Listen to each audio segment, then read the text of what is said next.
These days, adult shops are nothing like what people used to expect. Sure, they may have started out with men in long coats buying dirty magazines, hidden in brown paper bags, scurrying in and out as if committing a crime. Now they're clean, tasteful spaces filled with a diverse clientele. There are no peep shows, sticky pink carpets, faint moans in the background, or grainy 80s videos playing on ceiling-mounted TVs. I worked in a shop I'll call Angel's Delight, named after a rival my bosses despised. It wasn't a single-story mall in the middle of nowhere, and despite selling adult toys and dolls, we were one of the classiest establishments in that rundown building.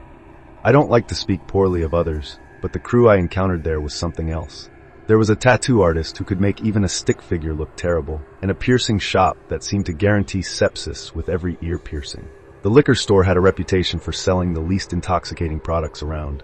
Then there was a high-fashion boutique run by an elderly conservative couple who were as fire and brimstone as they come. Yet every Friday night, they'd come into Angel's Delight to buy some of the most specific adult films we carried. "Just doing our part to get this smut off the streets," the husband would say, while his wife clicked her tongue disapprovingly. If that was their intention, why did they only target films featuring a very specific whole, a particular racial combination, and produced by a specific company with serialized plots? Maybe they really did watch for the articles. I heard that excuse so often that I lost count. Honestly, I didn't care. If he didn't come in to buy hardcore magazines, my bosses wouldn't be able to pay me, and I'd have to take out student loans to finish college. That's why I was working there. After 1 year of college, the anxiety of even a partial student loan led me to put school on hold and work for a few years to save up for the rest of my education. Managing an adult shop wasn't the only job I could find, but it was by far the best paying option I had. You'd think a position like that would be easy to fill. However, when I first got hired, my bosses told me I was only the second applicant. When I inquired about the first, they mentioned some people were such big freaks that they could scare away even the hardcore crowd. I didn't press further, I just seized the opportunity. After a few years there, I seriously considered whether to return to college or pursue a career in this industry. My boss had said in 2002 that the future looked bright for brick-and-mortar adult shops. I'm glad I decided to go back to school the following year, especially after an event that played a significant role in that decision. It was an ordinary fall Friday at the mall, just a couple of hours before closing. We stayed open later than most stores due to our business, and many shops had already closed for the night. Mr. and Mrs. Fashion Boutique had come and gone with their latest VHS pickup, and the day was winding down nicely. Most customers slipped in quietly, except for one. The front door burst open so forcefully that it broke the little bell above it. That was the least of my worries. The guy strode into the store, tall, easily 6.5 feet, but lanky and gangly. If he hadn't barged in like that and approached the counter with such intensity, I wouldn't have thought much of him. But he got right in my face, slamming down a brown paper bag and pointing at me. "This product is defective, and I'm returning it for a refund." I rolled my eyes and gestured to the large no return sign on the wall behind me. "You can't return this," I said. I knew better than to reach into any brown paper bag from Angel's Delight. My bosses had warned me about some guys trying to return used adult toys as a prank. I wasn't risking it. What's the item?" I asked. "Can you take it out of the bag?" He sighed theatrically and pulled the product from the bag. I didn't recognize it at first, but when he flipped the box over, I saw it was an inflatable rubber mask similar to a mask made of stretchy latex. A hose ran from the mouth hole to a pump, allowing it to be inflated while worn. I had no idea when it had been purchased. We'd had one in stock since I started, and I knew it had sold within the last few months, at least a week ago since I noticed it missing from the wall. "What's wrong with it?" I asked. The guy fumbled with the box not out of embarrassment, but anger. He pulled out the rubber mask, the hose flapping against the counter, and held it up. "It's torn. Look," he said, showing a tear at the neck, as if the material had corroded. Maybe that's exactly what had happened. I knew that rubber and latex expire over time, and the mask could have been ancient, just sitting on the wall since the store opened in the 80s. It might not have been this guy's fault at all. Unfortunately, his mask was defective. But the no returns policy meant exactly that, no returns, even in this situation. The only way my bosses would allow me to issue a refund would be out of my own pocket. If you've agreed to no returns, then that means no returns. Why should I have to give this guy $20 plus sales tax from my hard-earned money? "That's too bad," I said. "I guess you should have been more careful when you put it on." I knew I was being a jerk, but I didn't like him getting in my face. And oh boy, did I pay for it. I barely had time to react when the tall man reached over the counter, grabbed the back of my head, and slammed my cheek against the desk. I could feel the pump of the damn mask pressing into my temple. He leaned down to my ear, and he didn't whisper when he spoke. I'll have to paraphrase, as I don't remember his exact words, but you'll get the gist. Listen here, you smut-peddling, smug dipstick. I know it says no returns, but you sold me a defective item. Would you expect to pay for someone else's mistakes? No? Then why should I be expected to pay for yours? He pressed down harder on my head, and I genuinely thought my skull would crack. The guy was stronger than he looked. I remember mumbling through my face pressed against the desk. No, sir. I want to return this item for a refund, he insisted. He held me there for a moment, and I wondered what was taking so long. Then I felt cold metal against my head. I want a wee knot, he said.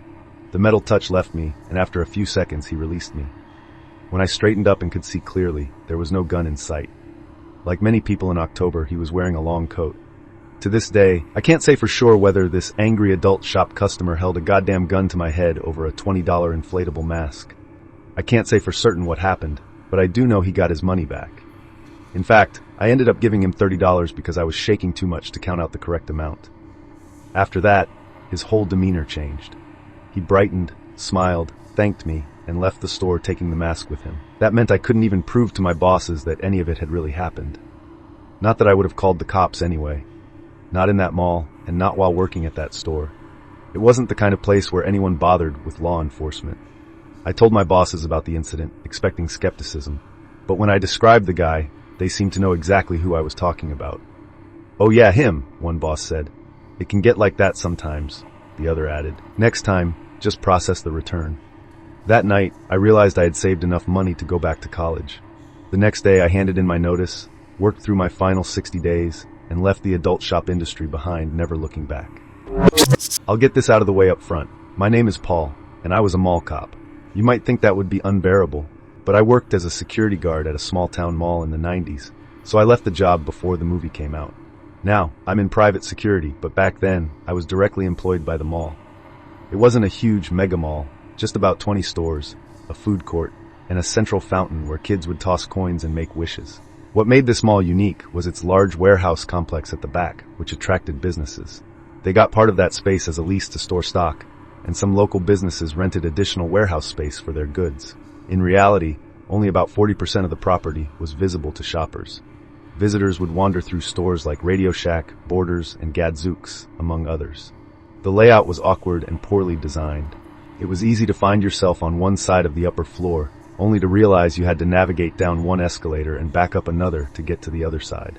If anyone from the 90s area is listening, this description, along with the storage warehouses, likely makes it clear which mall I mean. If you know, you know, as my kids say. I'm sharing this background so you understand that the mall wasn't a spacious architectural marvel with wide walkways. It felt cramped and claustrophobic, and by the time I started working there, it already seemed rundown. With the extensive warehouse complex out back, you can see why they needed round-the-clock security. There were many hidden corners that could conceal all sorts of mischief. During my first year, I mostly dealt with minor issues. A few shoplifters, an old man harassing a young woman, a missing child who was found safe in a photo booth, and a group of kids dared to sneak into the warehouse to stay overnight. Strangely, management came down hardest on those kids, insisting on prosecuting them to the fullest extent of the law. In the end, nothing happened. They were barely over 18. The bosses were oddly furious about someone attempting to stay in the mall overnight. I suppose they worried about potential damage. But since we were a 24-hour security team, one of us would have caught them pretty quickly. The strange events began a couple of years into the job. One afternoon, my buddy Chris and I were on a small shift when Bin, a more seasoned security guard, was in the office monitoring the cameras. It was midweek, and the mall was moderately busy. Suddenly, I got a call over the radio from Bryn. He informed me we had a code whatever in my sector regarding an unattended package. This was a situation that made most of us uneasy. We were just a few years past the Oklahoma City bombing, and concerns about abandoned packages or vehicles in public areas were still fresh. We hadn't faced a direct bomb threat, but we had found a few abandoned bags before. We were somewhat reckless, as we never called in a bomb squad. Usually, the items were just forgotten shoppers' belongings left beside benches. This time, though, it was a filthy duffel bag tucked under a bench in a corner overlooking the central fountain. No one was paying attention to it when I arrived at the location Bryn specified. I'm not sure if nobody noticed or if they just didn't care, but I remember that bag vividly. It was dirty, as if it had been rolled in dust and debris, and it smelled strongly of urine. I thought, who pisses on a goddamn bomb? That's why I casually approached the bag and pulled it out from under the bench. I realize now I was being reckless and putting lives at risk. Present-day me would give my past self a swift backhand to the head, but I was just a naive kid. As I got closer, I noticed the bag was open and contained clothes, which explained the awful smell. Inside, I found a black sweater, a pair of black jogging pants, and a pair of black socks, all well-worn and stinky. No big deal, I thought. Someone must have abandoned their old clothes after buying new ones that day. The only odd item was a filthy plush cat stuffed into the duffel bag, clearly a cherished childhood toy. I don't remember much about it, but at the time, I shoved it back into the bag, disgusted by the smell, and tried to ignore what the toy might imply about its owner. I radioed Bin to say everything was fine. It was just a bag of clothes. I then took it out to the dumpsters behind the mall, making sure to wash my hands thoroughly afterward. I didn't even get reprimanded for my reckless decision to grab a potential bomb. A week or two went by without incident, and then like deja vu, I got another message over the radio from Foam. Bring about an abandoned bag. Don't be a dumbass with it this time, kid. He had seen me on the cameras, so there was no point in hiding it from him. I assured him I wouldn't be careless again. I headed to the area he directed me to, near one of those fake plants in another forgotten corner of the mall. Sure enough, there was an identical duffel bag. This one didn't stink. It was clearly newer, but otherwise, it was the same. This time, it was more visible, so even though it was a little reckless, I could peer inside without touching anything. I know I was foolish for not calling this in, but my underdeveloped mind thought it would be clothes again, and I was sort of right. There was no plush cat or toy this time. Instead, I found a few food wrappers, junk food like Twinkies and beef jerky, and some packaged goods. Either this was a bizarre coincidence, or the same person had left similar items in the same type of duffel bag twice in 1 month. Although this one wasn't as foul, I still disposed of it in the dumpsters out back and thought little of it, only mentioning it to Brain and a couple of colleagues. The next sighting came just a few days later. A store worker had found a duffel bag in a female dressing room. By then, word of the previous 2 bags had spread among the staff, which is probably why they called it in. I remember speaking to the girl who reported it. She was barely over 18 and went pale when I mentioned it could have been an explosive device. She hadn't even considered that. I tried to act tough and responsible, as if I had handled my discoveries perfectly. The girl had already opened the bag, so there were no surprises this time except for the smell. This one stank even worse than the first, musty and almost rotten. Thankfully, there was no urine, but that didn't help much. The girl looked like she might puke. Being the gallant security guard I was, I took the bag from her and, as expected, tossed it in the dumpster out back. This time I didn't even check for anything else inside. I wasn't touching that mess. By now, we had 3 identical duffel bags with 3 sets of abandoned clothes. I think it was Chris who first brought this up during a break. It was unusual for us to take breaks at the same time, but that day we did. Maybe there's someone living in the mall, he joked. I seized on that idea, coming up with reasons it could be true and how it made sense. In the end, I think Chris got annoyed with me and left, calling me a conspiracy theorist or something like that. Maybe he just didn't want to confront the possibility. But hear me out. My reasoning was simple. 3 identical duffel bags, 3 identical outfits. 2 of them were clearly discarded because they were old and smelled terrible. Who knows about the middle bag? Maybe there was damage to the clothes that I didn't notice because I hadn't examined them closely. Maybe the guy had cracked his pants that time, who knows? I started piecing together why things might be this way. Perhaps the guy was taking them from the storage warehouses. They could have been stock from one of the clearance outlets in the mall, those places that sell cheap clothing and bags. So this guy was dressed in low-cost clothing from the warehouse and living there. When I lay it all out like this, it sounds like I'm some crack detective who figured it out in seconds with a board and red string. But it wasn't like that. It took me weeks to connect the dots. It was something I thought about intermittently. A few weeks later, a 4th duffel bag was discovered in one of the men's public restrooms on the 1st floor. This time, it had nothing to do with me, but I heard about it from the guy who found it. The bag had been emptied, with its contents scattered on the ground. The theory was that someone had come across it before us and rummaged through it for anything valuable. Maybe there was something worth taking, but I doubt it was just old clothes and more food wrappers. My opportunity came a few weeks later when I switched with the night crew. I liked the night shift. I was coming out of a bad breakup at the time, so I appreciated the quiet and the chance to think. I tend to prefer solitude during tough times, lost in my own thoughts. I have a couple of creepy hiking experiences because of this that I might share one day. Who knows? I was glad to have the night shift because I needed space for my thoughts, and it also gave me a chance to explore the warehouse without interruption. I tried to bring it up with my colleagues in the weeks prior, but the senior guys, in particular, were keen to dissuade us from poking around back there. At that time, I began entertaining some strange thoughts about it all, but later discovered it was completely unrelated. A local business that rented the space had an agreement that prohibited any unauthorized exploration. That might also explain the haphazard security camera coverage in the warehouse areas. Certain parts, especially inside Warehouse B, were mostly blind spots. I had a strong suspicion that these blind spots and the areas my night shift led me to patrol most were where someone might actually be hiding. I've recounted events slightly out of order because I tend to have a flair for the dramatic.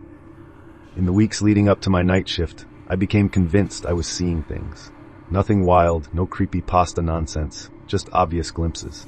I spotted men in black clothing carrying that specific black duffel bag, blending into crowds or disappearing around corners. They always managed to keep their faces just out of view. At the time, I knew I'd look a nut job if I pursued that, or even mentioned it to anyone. Maybe I've exaggerated it in my mind over the years, recalling it happening more frequently than it did. But even now, reflecting on it gives me the shivers as a grown man who's worked in tough security jobs. There was something unsettling about the idea of someone in black sneaking around my mall, even if they hadn't done anything bad yet, except for leaving behind stinking clothes. So, on my first night shift, I eagerly headed toward the Warehouse B route. It was foolish, I know, but once I got there, I tried to pace myself and walk the route normally. The warehouses had lights, and we were allowed to use them during patrol, so it wasn't meant to be a sinister trek through the dark. I walked the route probably whistling, trying to appear nonchalant to anyone who might be watching. And this area wasn't even covered by cameras. But then I started examining things more closely. Just take a look, I thought. I remembered that this shelving unit belonged to one of the clothing clearance stores, and I figured it wouldn't hurt to double-check the boxes just to see. I was trying to convince myself that I wasn't investigating the ridiculous notion of someone living in the back corridors and hidden corners of the mall because, obviously, that couldn't be happening. Why would anyone? But then I found the nest. Okay, it wasn't a nest in the traditional sense, not some creature's lair, but a collection of boxes on a large bottom shelf that had been opened and taped together to form a sort of tiny room. It was barely disguised, and I have no idea how anyone had missed it before I found it. To this day, a small part of me suspects that he wanted to be found specifically by me, since I had discovered his first duffel bag. I'm sure that's just my dramatic side talking, but you start to wonder. As mall security, we carried extendable batons. I had never had a reason to use mine for anything violent, and I hoped that night wouldn't change that. Still, I had been waiting for an opportunity to flick it open dramatically in the line of duty, which I attempted at that moment. Naturally, that was when it malfunctioned, and the baton got stuck, forcing me to extend it by hand. I'd shown off that move to my friends countless times, and the one time I finally had a chance to use it, I fumbled. I approached the obvious nest of boxes, uncertain of what was inside, just a bunch of taped-together boxes with an opening leading into a space beyond. "Hey, is anyone there?" I called out. "I'm giving you one chance to come out with your hands up." I don't know why I said with your hands up. We didn't carry guns. It just seemed like the right thing to say. I called out again, but there was no movement from within. I reached forward with my baton and parted the flap that served as a door. And holy crap, the stench. It was like chemical warfare.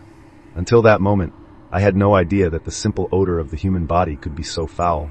It wasn't waste, it was purely the stench of human existence. No wonder this guy, because it obviously was a guy kept disposing of his bags of clothes. Inside the nest, I found a bundle of generic brand sleeping bags, one clearly used for sleeping, and the others for padding. The guy had access to all this backstock, so why not? There were also 2 or 3 black duffel bags still in their cellophane wrapping, and a stack of the generic black clothes I had been finding. I backed up a little and assessed my surroundings, trying to figure out which store this particular storage area belonged to.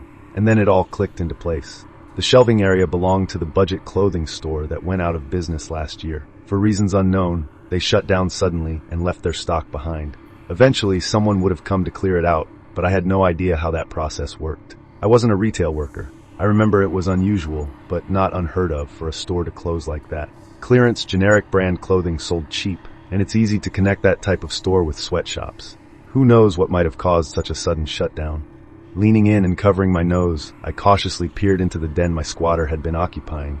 There was nothing particularly identifying or interesting, and I figured we'd need to call the cops to report an intruder.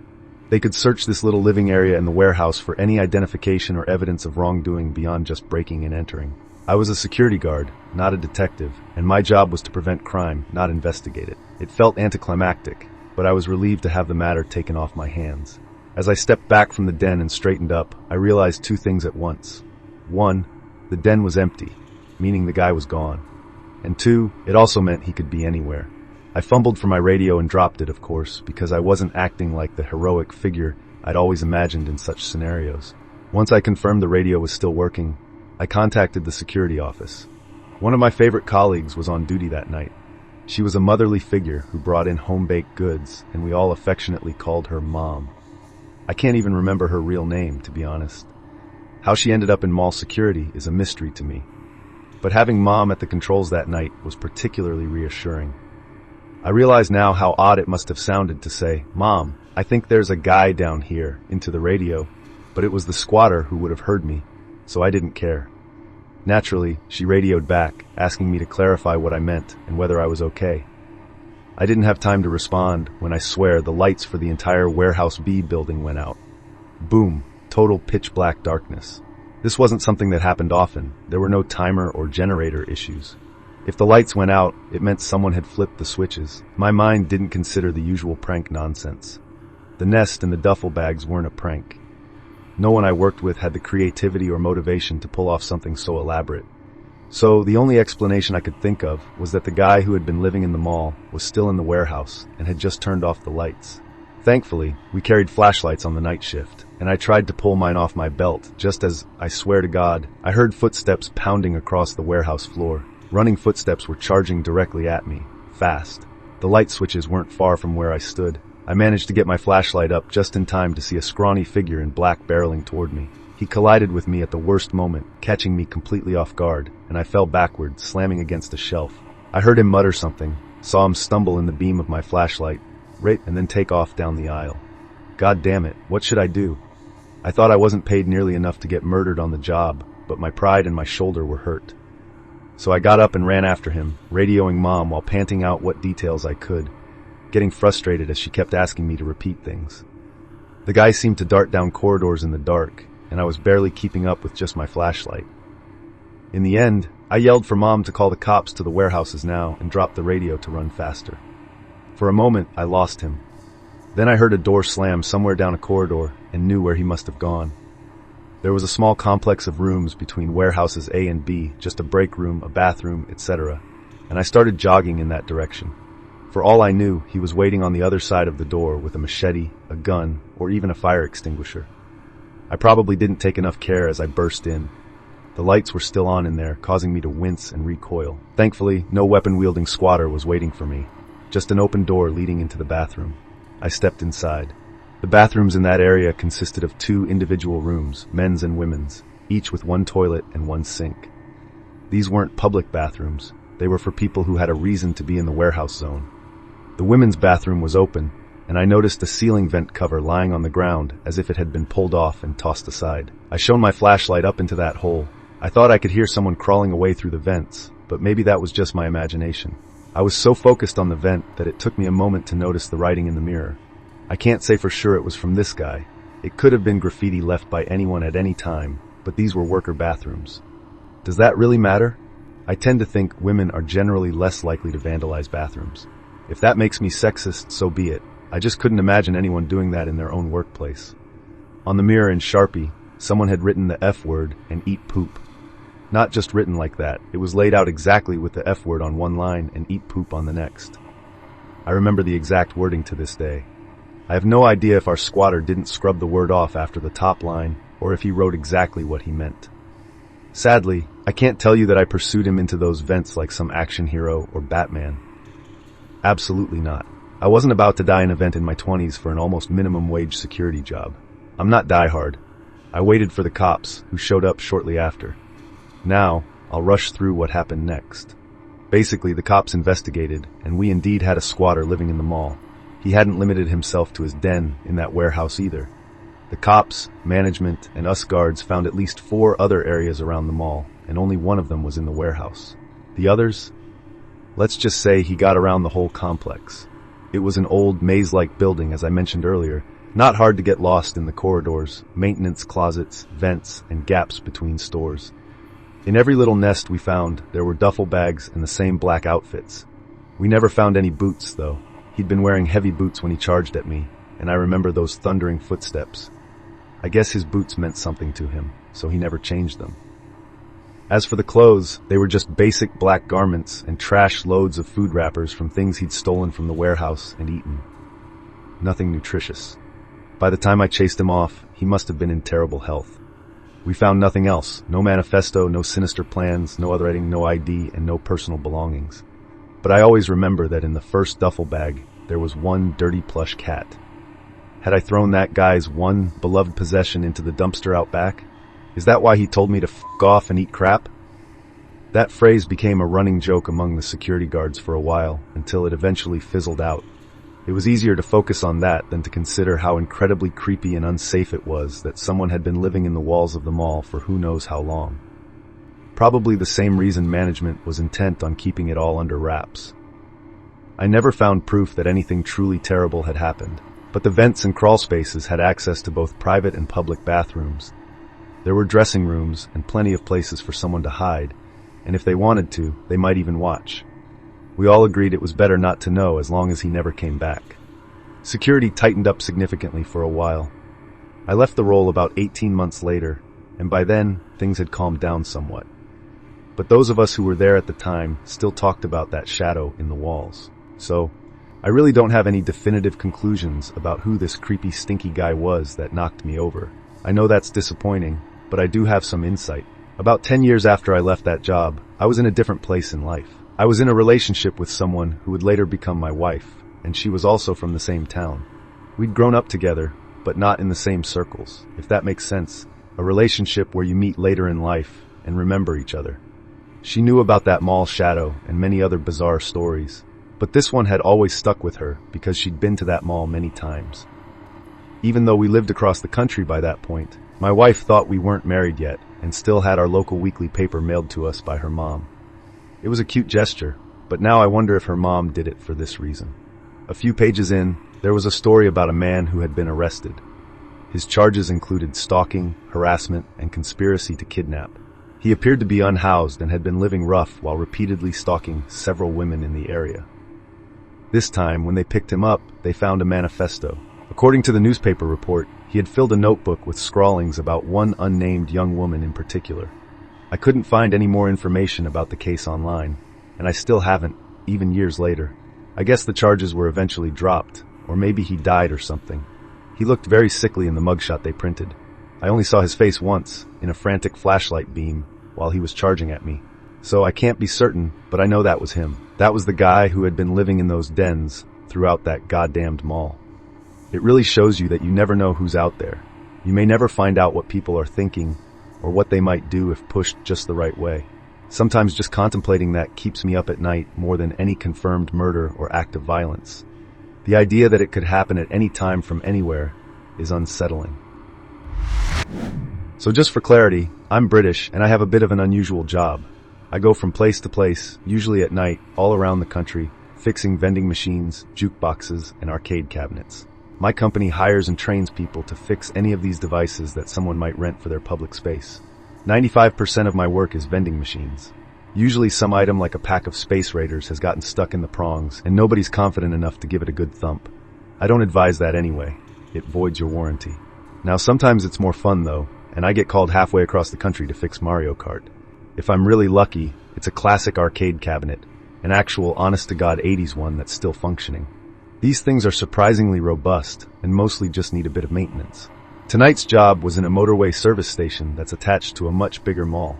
After hours, only the service station area was open, which was a large open-plan room with a row of fast food kiosks, a side room with a few arcade machines, a corridor leading to public toilets, and then a big crate that would normally lead into the now darkened mall. I pulled into the car park.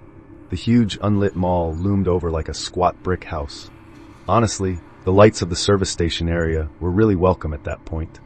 I had been driving for hours, frazzled and craving a cup of garbage vending machine coffee.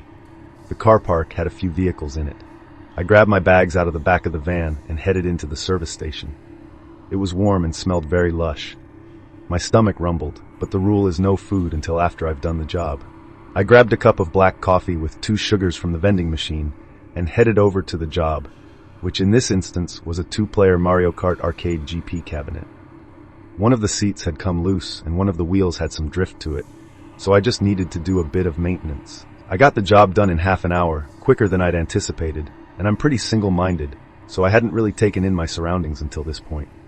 I guess I'm not one of those constantly hyper-aware, true crime buffs who sometimes write in and assess every possible threat. There were 3 fast food kiosks, which seemed to be staffed by just one person, a bored-looking middle-aged man with tattoos running up his gloved arms.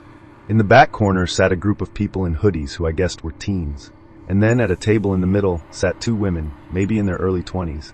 They seemed nice, so I smiled and nodded to them before heading over to grab my usual fillet of fish meal order. Yeah, I'm the one who orders that.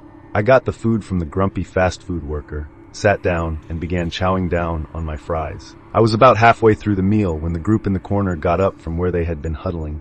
When they stood, I could see that they were all decently tall, except for one of them who was particularly short. Nothing unusual, just notable, and it made me doubt that they were actually teenagers. Anyways, my heart sank when I saw that they were all wearing masks. Again, nothing ridiculous, just scarf-type masks pulled right below their eyes and hoodies pulled down low. You know, the usual picture the British tabloids paint of knife crime hoodie youths. In my experience, though, that's mostly scaremongering and bluster. If anything, I thought this was a wind-up. At least I really hoped so. As the group of 4 made their way over to my table, they stood there facing me. No speaking, nothing. "Can I help you, fellas?" I asked, trying to sound polite and not rattled. I'm not exactly some weakling, but I'm not eager for a fight either. I was trying to catch the eye of the girls at the center table to see if they were in on it or anything, and the hoodie gang stared at me. Then one of them lunged forward and shoved the table. Not hard, but enough to try and make me jump. Absolutely classic school bully behavior. "All right, lads, I'm just trying to wind down after work. Don't want any trouble. Be on your way now." I thought I heard one of them giggle, like that was hilarious. Idiots. The one who shoved the table leaned in and said, "You got a problem, mate," he hissed. Okay, they were angry little lads with something to prove. "No, mate, just trying to eat my burger." "No, mate, just trying to eat my burger," he echoed. Just trying to eat my burger," one of the other tall ones said. The third tall one slammed a gloved fist down on the table, and my drink toppled over. I caught it before it could hit the floor. "Come on, lads," I said. "It's not worth it, is it?" I hadn't noticed the short one circling around behind me while the others distracted me. Hands fell on my shoulders. "Not worth it." The voice was quiet, and I couldn't tell if it was a girl or a little kid. My gut said it was probably a kid, maybe both. Probably why I didn't immediately respond with a swift over-the-shoulder elbow. "All right, forget this," I said, standing up. The hoodie behind me had to jump backward to avoid getting hit by the cheap service station chair. I grabbed my bags and made my way to the entrance, and of course that gang followed me. "Oi, bud, I was sticking around," they jeered. But I was over it. I had dealt with my fair share of schoolyard bullies, and well, obviously school, but I was way too old for this bollocks, even if it meant abandoning a McDonald's. As we walked into that car park, I hoped that the service station worker would have the sense to lock the doors behind the gang. Or maybe these kids were known to the service station folk. I suppose this kind of thing happened here all the time. As I fumbled at my van for the key, I saw the 2 women looking at us from the window. The gang was in the middle of the car park, about 5 or 6 meters away from me, and they were just watching me. I didn't want to turn my back on them by going to the back of the van, so I opened the passenger door and threw my bags onto the seat, keeping my eye on them. I did slip a socket wrench out of one of the bags, though, and tucked it up my sleeve. "All right, I'll be off, lads," I said, backing around the van to the driver's side. I thought it would probably be better to keep engaging them instead of acting too scared. Keep up the bull crap, I guess. They stood there and simply watched as I got into the van. I gunned the engine and put it into reverse, thinking that I was going to get away scot-free. Then suddenly, they charged toward the van, just ran at the bonnet, slapping it, hooting and hollering like some hyenas. I jumped visibly and they just laughed harder. They had no fear at all that I might just drive into them or anything. So, I slammed down on the pedal and peeled backwards in a U-shape through the almost empty car park and drove off. They chased me as I turned, slapping and banging on the side of the van a few times, then sank back into the darkness. Maybe I should have just run them over, but I bet that would have worked out worse for me than for them. especially if one of them really was some kid. I stopped at a later service station to see if any damage had been done, and there was a big thin gash along the side of the van. It definitely looked like it had been scraped with a knife. I spoke to my boss and then called the cops, who said that there was always trouble at that service station and they'd swing by. I never heard anything about it, though. The thing that terrifies me is that I'm not convinced they intended to let me get away. The way they lost control at the end there, like wild beasts. I'm certain if I had gotten out to confront them, I wouldn't have been leaving that service station in one piece. I live in a country where certain bad things are even more taboo than they are in the West. We do not like to speak about them. One such time was in this tale told to me by my mother. In my municipality, there was a local shopping center that had recently been torn down. I remember that when I was small, I used to visit this mall, which was filled with smiling, laughing faces, people buying things, and having a good time. I remember there was a food court on the bottom floor with all sorts of sights and smells that captivated my young mind. Cookies baking in a kiosk that smelled delicious and cuisine from all over the world. I loved going to that mall, running about and looking at all the stores. I recall this huge spread of goods and services, from colorful children's toys to beautiful clothes we dreamed of wearing someday. To me, as a child, this mall seemed like a magical wonderland. Trips there with my mother, father, and siblings, or with friends and their parents, were always very special and happy times. When I was about 6, we were told that the shopping center would be closing down. I remember crying. I knew my father worked there, and I believed that the mall closing would mean that he would lose his job. But no, he did not work for the mall itself. He was the manager of a chain store inside, and he had recently been promoted anyway. I soon forgot about my sadness, the mall, and moved on to other things as I grew up. It was only years later, returning home to visit my parents and seeing the news of the center's final fate, the demolition of the long-abandoned building, that I learned the true story of the mall's closure.